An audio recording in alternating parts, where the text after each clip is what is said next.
Hello everyone. उम्मीद है आप सभी अच्छे होंगे और अपनी अपनी पढ़ाई अच्छे से कर रहे होंगे। And sorry for being late for today. कुछ घर पे गेस्ट आ गए तो उस वजह से मेरा शेड्यूल थोड़ा हिल गया। ठीक है। तो गाइज आज है हमारा 11th day of being into the state of seriousness for CGL. कुछ कुछ टॉपिक ये हमारे आज के हैं। आज का टॉपिक जो भी सारी चीज़ें शेड्यूल चालू करने से पहले स्टार्ट करने से पहले हम कल वाला थोड़ा देख लेते हैं। तो कल हमने क्या किया। देखो, मैथ्स इंग्लिश और रीजनिंग, इनमें मैं खाली बहुत कुछ नहीं कर रहा हूँ। थोड़ा सा मतलब सपोज करो, बस मैं मुश्किल से एक एक घंटा देता हूँ इनके लिए मैं। उसका कारण ये है कि क्योंकि मेरा मैथ्स और ये सारी चीज़ें ये सीजीएल लेवल का ठीक है।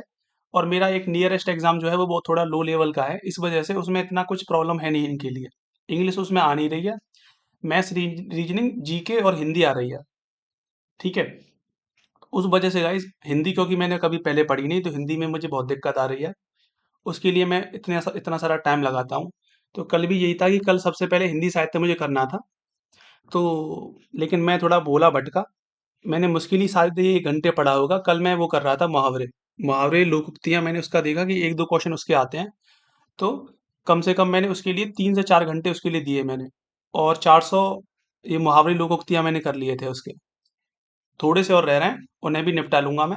और उन्हें निपटाने के बाद में मतलब 1 घंटे के अंदर वो 200 के करीब हैं, वो और हो जाएंगे। तो जैसे ही वो हो जाते हैं तो उसके बाद मुझे ये करना है, हिंदी साहित्य वगैरह। तो आज मैंने थोड़ा सा ना इसका वो डालता हूँ मैं, नंबरिंग करता हूँ कौन सी चीज़ पहले करनी है सिस्टमेटिक वे में। बाकी OWS ये हमने 100 से 200 तक हो चुके हैं हमारे। बाकी अगर आप मुझे फॉलो कर रहे हो तो आप 200 से 300, अगर आपका पहला दिन है तो आप 100, मतलब 1 से लेके 100 तक कर सकते हो। बाकी जो स्पेसिफिक टॉपिक हैं जो कि रेलिवेंट हैं हमारे सीजीएल के लिए भी, तो वो सब हमने करे थे। देखो, ग्रासलैंड के लिए मतलब हाउ डू वी कॉल, या डिफरेंट तरीके के जो ग्रासलैंड है डिफरेंट डिफरेंट एरिया में जो पाए जाते हैं। तो उसके लिए तो ट्रिक मैंने देखी थी वो। आप यूट्यूब पर डालेंगे तो शॉर्ट्स शॉर्ट्स में सेक्शन में जाके आप वहां से देख सकते हो। 2-3 मिनट के अंदर ही आप सारी चीज़ें समझ जाते हो। कमिटी एंड रिकमेंडेशंस, इसका मैंने 1 घंटे करीब मैंने का लेक्चर किया था और उसमें मेरी ये हो गई थी। आज और क्या किया था मैंने। इंडिया एंड इट्स बॉर्डर, ये भी हो गया था। तो इनमें से कुछ स्पेसिफिक टॉपिक मैंने करे थे। इसमें मैंने चीज़ें यहाँ पे बहुत ज़्यादा मेंशन करके रखी हैं। उसका कारण ये है कि ये सारी चीज़ें इंपॉर्टेंट हैं उस एग्ज़ाम के लिए भी। और आपने ये भी देखा होगा कि रिवर सिस्टम से सीजीएल में भी आता है, स्कीम से सीजीएल में आता है। फेमस एक्ट एंड डेट्स, इससे मुश्किल से ही शायद ही क्वेश्चन आ जाए कभी, लेकिन इसमें इस एग्ज़ाम में आ रहा है। इंडिया एंड बॉर्डर मतलब लोकल वाली चीज़ें, वो माउंटेन पीक्स वगैरह। ठीक है। बाकी क्लासिकल डांस हो गया था मेरा। फोक डांस मुझे वापस एक बार आज देखना पड़ेगा, 1 घंटे करीब इसमें लगेगा। और नेशनल पार्क भी। और ये है गाइज मेरा 11th डे का शेड्यूल, जो कि हमारा आज का शेड्यूल है। अगेन हम लोग मैथ्स, इंग्लिश और रीजनिंग में कुछ नहीं करेंगे, मेनली एक बस एक एक सेशनल लगाएंगे। और सेशनल भी मैं आज इनके लिए ना, मैथ का हुआ और रीजनिंग का हुआ, वो अपना जो पर्टिकुलर मेरा एग्जाम है उसके लिए लगाऊंगा खाली। उसमें क्वेश्चंस ज़्यादा हैं तो उस वजह से थोड़ा सा टाइम लग सकता है मुझे। और खाली क्वेश्चंस मैं देखूंगा। अगर मैं पीडीएफ से करता हूँ तो उन्हीं क्वेश्चन को लगाऊंगा जो मुझे नहीं आते। और अगर पीडीएफ से नहीं करता हूँ तो आपको पता है फिर मॉक में तो सब क्वेश्चन लगाने होते हैं। ठीक है।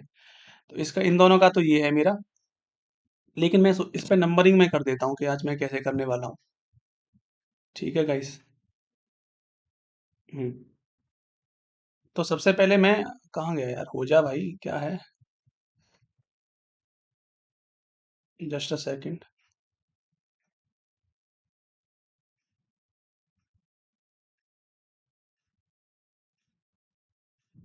पता नहीं रिकॉर्डिंग की वजह से नहीं हो पा रहा क्या, मैं ड्रॉ कर क्यों नहीं हो रही। ठीक है, हाँ हो गया, ठीक है, अब हो सकता है। तो नंबरिंग करें तो सबसे पहले मुझे क्या करना है, हिंदी करना है मुझे। मैंने बताया आपको 3 घंटे करीब इसमें मुझे देना है। और 3 घंटे से मेरा कोई ऐसा स्पेसिफिक मतलब नहीं है। 3 घंटे का ये है कि अभी तो मुझे 1 घंटे करीब तो उसी में लगेगा। मुहावरे मतलब लोकोक्ति हो गया था, मुहावरे करने हैं। फिर उसके बाद जैसे ही वो होता है, फिर ये हिंदी सेक्शन जो वोकैब सेक्शन है ना, रचना वगैरह, इन्हें देखूंगा। ये कल भी मेरा यही था, आपने देखा होगा। लेकिन कल मैंने टाइम वहीं लगा दिया था, जो कौन सा था, मुहावरे लोकोक्ति में वहां लगाया था। उसके अलावा एक अनएक्सपेक्टेड टॉपिक मैंने कर लिया था। मैंने एक मॉक लगाया, उसमें क्वेश्चन था मेरा कहीं, वो रोल एंड टेक्ट और इन सब से। तो वो सब कर लिया फिर मैंने। ठीक है। तो सबसे पहला हमारा ये रहेगा हिंदी सेक्शन का। जो 2 एग्ज़ाम पेपर है ना इसके पीवाईक्यू के, वो मैं बाद में लगाऊँगा। ये हो गया। उसके बाद फिर हमारा ये सेशनल लगाने का सिस्टम रहेगा, और मैं ये फर्स्ट सिटिंग में कर लूँगा अपनी में। ठीक है? 3 घंटे के करीब ये, और फिर 1 घंटे के करीब ये। फिर जैसे ये होता है, इसके बाद ये वोकैब सेक्शन, तीसरा वोकैब सेक्शन रहेगा, एंड चौथे में मैं ये स्पेसिफिक टॉपिक हैं मेरे, इन्हें करूँगा मैं। एंड देन लास्ट में सोने से पहले बस ये प्रैक्टिस सेट एंड ये, ठीक है? जीके के लिए। और चलो देखते हैं गाइस क्या कैसे रहता है, ठीक है? कल देखते हैं कल कितना हो पाता है, और वो सारी जो भी चीज़ें हैं वो अपडेट्स मैं आपको देता हूँ। और गाइस मैं एक और चीज़ सोच रहा था कि जैसे मे बी आप में से कुछ लोग तो हैं जो ऑलरेडी प्रिपेयर कर रहे हैं कॉम्पिटिटिव एग्ज़ाम के लिए।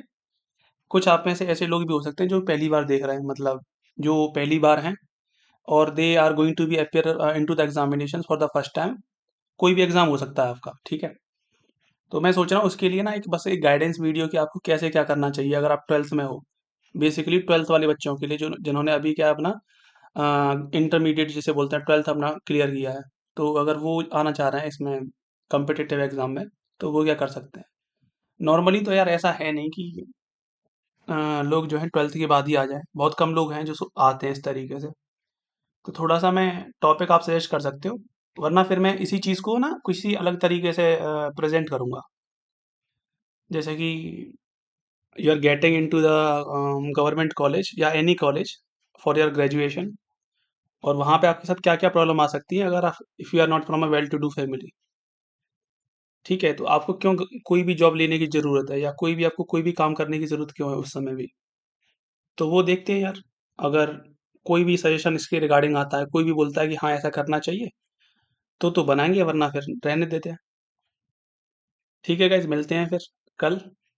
सी you tomorrow, bye bye till then, have a great day.